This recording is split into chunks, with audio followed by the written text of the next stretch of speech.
పాట వినకపోతే నిద్ర పట్టదు. మీరు పాట వినాలంటే నేను పాడినా ఏంటి?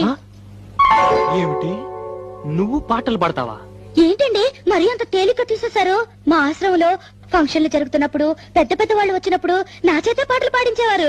పాటలు పాడుతున్నప్పుడు ఒకటే చప్పట్లు కొట్టే కొద్దీ నేను పాడేదాన్ని. మరి ఇన్ని రోజులు నాకు ఎందుకు చెప్పలేదు డార్లింగ్? ఏదో ఒకటి వదులు. తలుపులు ముయ్యండి. ఏ ఎవరిని వింటారనా? కాదండి, నా పాట మీరు తప్ప మీరు ఎవ్వరూ వినకూడదు. నా పాట మీకే అంకితం. ఓ ఏం కొట్టేవి నచ్చలక. వస్తానుండు, నీ పాట నాకే అంకితం. ఓకే, ఏది పాడు.